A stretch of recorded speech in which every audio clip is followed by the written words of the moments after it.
Salut à tous les petits enfants qui nous regardent. Aujourd'hui je vais vous parler de ce qui est personnellement, mon personnage de creepypasta préféré, le Windjack. Comme d'habitude voici un témoignage récupéré sur le net. C'était un beau jour d'été. Mon fils de 5 ans, James, jouait dehors derrière notre maison de banlieue. James a toujours été un garçon très calme, il n'a jamais eu beaucoup d'amis, mais il avait une grande imagination. J'étais dans la cuisine en train de nourrir notre chien Fido, quand j'ai cru entendre James parler à quelqu'un derrière la maison. Je ne savais pas à qui il pouvait parler, s'était-il finalement fait un ami? Être une mère célibataire est une chose difficile pour moi, surtout de garder un œil sur mon fils, ainsi je me rendis dehors pour le voir. Quand je me rendis dans l'arrière-cour, je fus un peu confuse, James était la seule personne à être là. Se parlait-il à lui-même? J'étais pourtant sûr d'avoir entendu une autre voix. « James, il est temps de rentrer », ai-je crié. Il rentra immédiatement à l'intérieur et s'assit à la table de la cuisine. Il était environ midi, quand je me décidai à lui faire un sandwich à la dinde. « James, à qui tu parlais tout à l'heure ?» je lui demandai. James leva les yeux pendant un moment, puis il me dit en souriant, « Je jouais avec mon nouvel ami. » Je lui servis un peu de lait et continuai à le questionner. « Comme toute bonne mère, ton nouvel ami a un nom? Pourquoi ne lui as-tu pas demandé de manger avec nous ?» James me regarda un moment avant de répondre, « Son nom c'est le Windjack. » Je fus un peu étonné par ce qu'il avait dit. « Oh, c'est un nom plutôt étrange. À quoi ton ami ressemble ?» lui demandai-je, un peu confuse. « C'est un clown. Il a les cheveux longs, un grand tourbillon et un nez pointu. Il a de longs bras, un pantalon bouffant avec des chaussettes rayées, mais surtout, il sourit toujours. » J'ai réalisé que mon fils parlait d'un ami imaginaire. Je suppose que c'est normal que les enfants de son âge aient des amis imaginaires, surtout quand ils n'ont pas d'amis. C'est probablement juste une phase. Le reste de la journée se passa comme d'habitude, et il commençait à se faire tard quand je me décidai enfin à mettre James au lit. Je le posai, lui donnai un baiser, et allumai sa veilleuse avant de fermer la porte. J'étais assez fatigué pour ma part, et je me décidai à aller au lit. Je me suis réveillé le lendemain matin dans une sueur froide. Après quelques respirations haletantes, j'ai regardé autour de moi et j'ai vu quelques-unes des figurines de James se positionner en face de moi sur ma table de chevet. J'ai soupiré, James s'était probablement réveillé tôt et les avait déposés ici. J'ai ramassé les jouets et je me suis dirigé vers la chambre de James pour voir s'il était réveillé, mais quand j'ai ouvert la porte, il dormait encore. J'ai juste haussé les épaules et placé les jouets de nouveau dans son coffre à jouets, et me diriger vers le salon pour déjeuner. Un peu plus tard, James s'est réveillé à son tour et je lui ai fait son petit déjeuner. Il était calme et semblait un peu mou, peut-être qu'il n'avait pas bien dormi non plus. J'ai décidé de lui poser des questions sur les jouets. « James mon chéri, c'est toi qui as mis les jouets dans la chambre de maman ce matin ?» Ses yeux étaient tournés vers moi pendant un moment puis rapidement, il se retourna vers son bol de céréales. « C'est le Windjack qui a fait ça. » Je levai les yeux et répondis, « Eh bien ?» demanda Jack qui rit, « de laisser les jouets dans ta chambre. » James hocha la tête et termina son petit déjeuner, puis décida d'aller jouer dans l'arrière-cour. Je suis allé me détendre dans le salon et j'ai dû m'assoupir, car je me suis réveillé quelques heures plus tard. Merde. Je dois surveiller James. Je m'étais un peu inquiété, 2 heures étaient passées et voilà que j'avais oublié ma résolution de le surveiller. Je sortis dans la cour, mais James n'était plus là. Cela commençait à m'inquiéter, alors je me mis à l'appeler, « James. James, où es-tu » C'est alors que j'entendis un rire provenant de la cour avant. Je me suis précipité à travers la porte à l'avant de la maison. James était assis sur le trottoir. Je poussai un soupir de soulagement et me dirigeai vers lui. « James, combien de fois je t'ai dit de rester dans l'arrière ?»« James, qu'est-ce que tu manges ?» James me regarda puis fouilla dans sa poche et en sortit une main pleine de bonbons durs de toutes les couleurs. Cela m'a rendu très nerveuse. « James, qui t'a donné ces bonbons ?» Il ne répondit pas. « James, s'il te plaît, dis à maman où tu as trouvé ces bonbons. » James baissa la tête et dit, « Le Windjack me les a donnés. » Mon cœur se serra, je m'agenouillai pour le regarder dans les yeux. « James, j'en ai assez de ce fichu le Windjack machin chose, il n'existe pas. Maintenant, c'est une situation très grave et j'ai besoin de savoir qui t'a donné les bonbons. » Je pouvais voir les yeux de mon fils en larmes, mais maman, le Windjack m'a donné ces bonbons. Je fermai mes yeux et pris une profonde inspiration. James ne m'a jamais menti à moi, mais ce qu'il me disait était impossible. Je lui fis cracher les bonbons et je jetai le reste. James semble être en forme.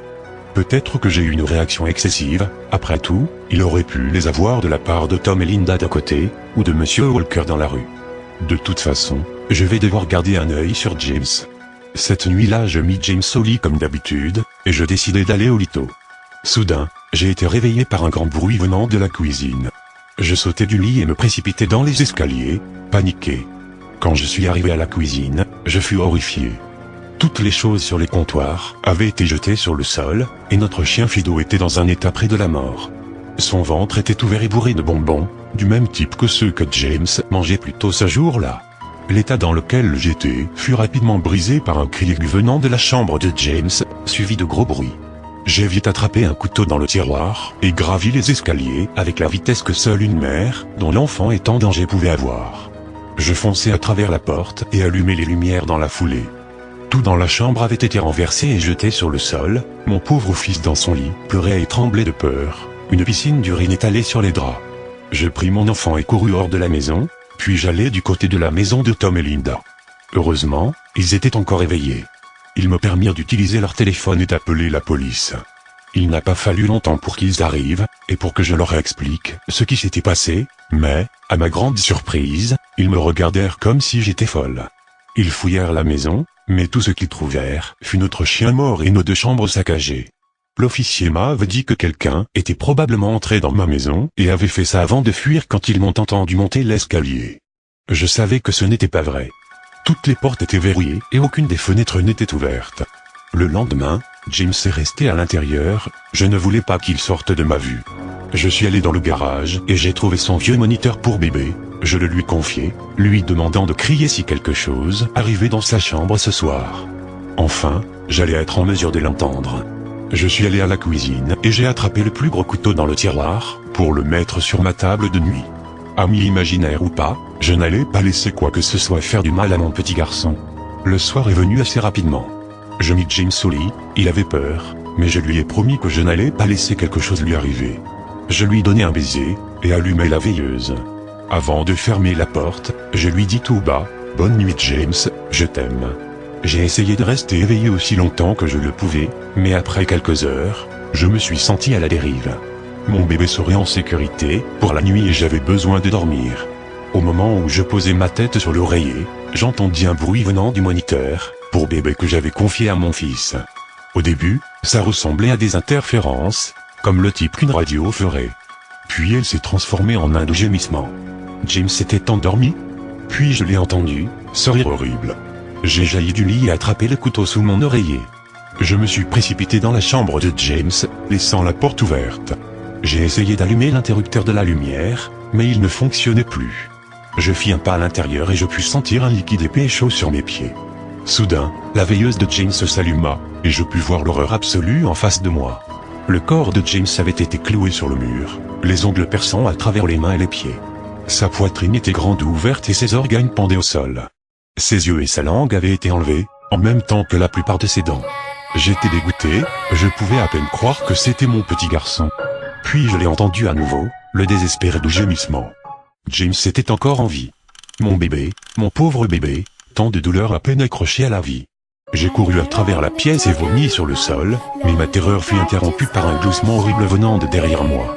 Je me retournai tout en essuyant la bile de ma bouche, qu'en sortant de l'ombre, est apparu le démon responsable de toute cette horreur. Le Windjack. La peau blanche telle la neige et les cheveux noirs, emmêlés pendant jusqu'à ses épaules.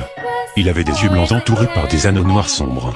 Son sourire tordu révélé par une rangée de dents aiguisées.